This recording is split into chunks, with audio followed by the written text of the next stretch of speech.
বন্ধুরা, জয়াস্থলে তোমাদের সবাইকে স্বাগত। বন্ধুরা, আমি চলে এসেছি আজকে আমার ছাদ বাগানে তোমাদের সাথে ধনেপাতা গাছের শেয়ার করতে।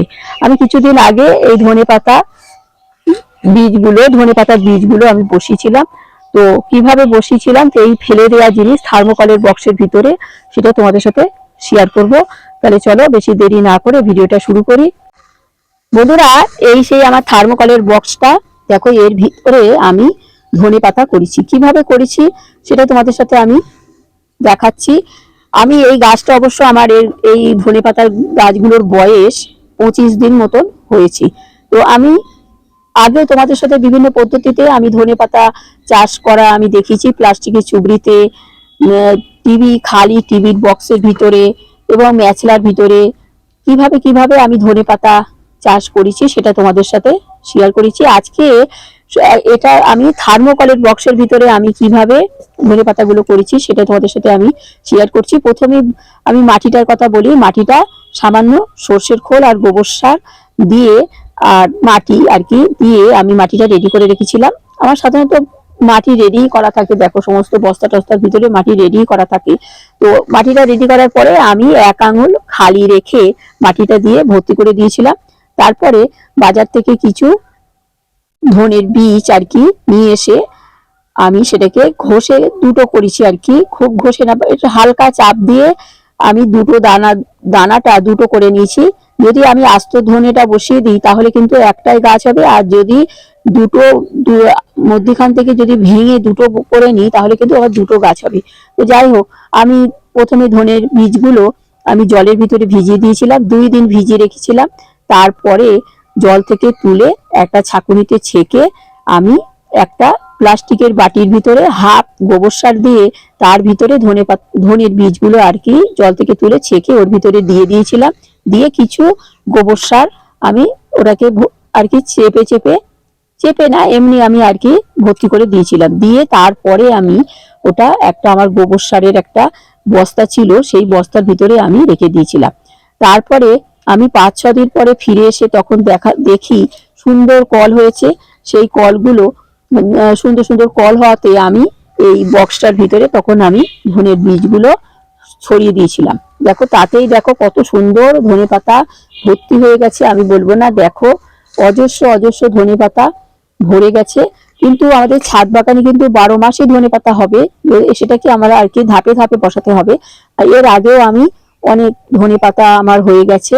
এটা আমি আবার 20-25 দিন হলো আমি আবার এটাকে তৈরি করেছি। দেখো এটা কত বড় হয়ে গেছে। এটাকে তুলে তুলে এখন খাওয়াও যাবে 2-একটা।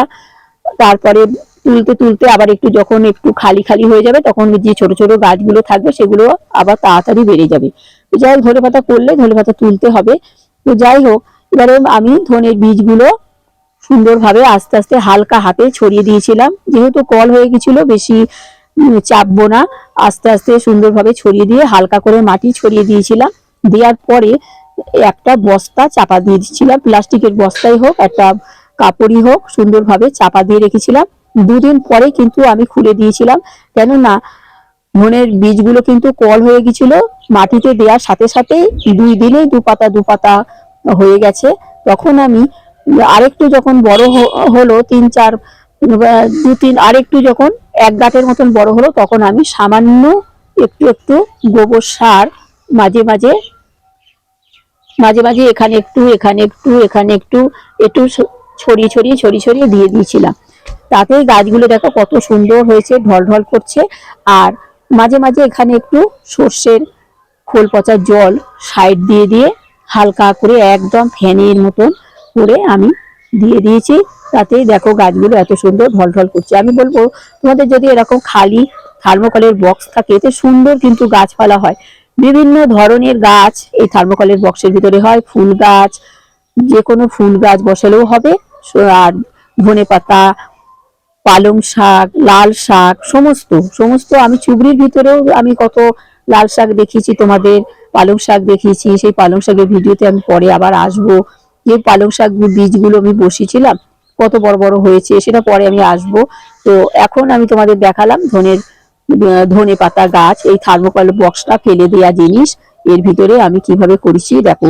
শীতকালে সাধারণত আমাদের যতই টব থাকুক না কেন, ফুল গাছ বসাতে বসাতে আমাদের কিন্তু টবেরই অভাব হয়ে যায়। যতই আমরা টব কিনি, শীতকালে কিন্তু আমাদের টব থাকে না, তখন বিভিন্ন ধরনের ফুল গাছ বসাতে তখন টব শর্ট হয়ে যায় আর কি।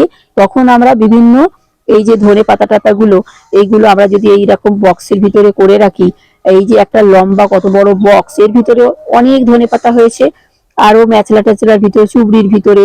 আর এই ধনে পাতাগুলো তো 10 দিন 12 দিন পর থেকেই দুই একটা তুলে তুলে খেতে খেতে খেতে খেতে আবার যখন আবার ফুরিয়ে যাবে, তখন আবার এই গাছটা যখন এক বিঘত হয়ে যাবে, তখন আবার আমরা অন্য জায়গায় আবার ধনে পাতার বীজ ছড়িয়ে দেবো।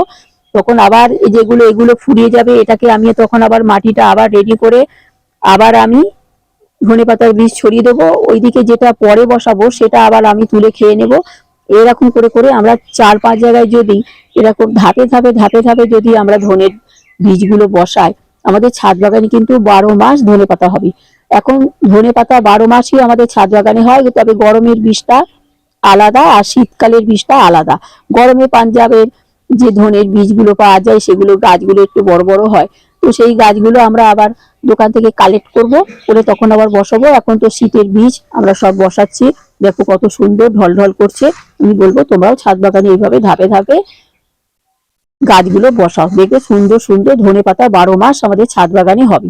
তাহলে আর মাঝে মাঝে বললাম একটু সর্ষের খোল পচা জল সাইড দিয়ে দিয়ে দিই, এই পরিচর্যা, আর কিছুই না। তাহলে বন্ধুরা, তোমরা আমার এই ফেলে দেওয়া জিনিস থার্মোকলের বক্সের ভিতরে ধনে পাতা চাষটা যদি তোমাদের ভালো লেগে থাকে, তো তোমাদের কাকিমাকে একটা লাইক শেয়ার সাবস্ক্রাইব করে আমার চ্যানেলটার পাশে থেকো। আসি তাহলে, সবাই ভালো থেকো, টাটা। পরবর্তী নতুন নতুন ভিডিও নিয়ে আমি আবার এসে যাবো।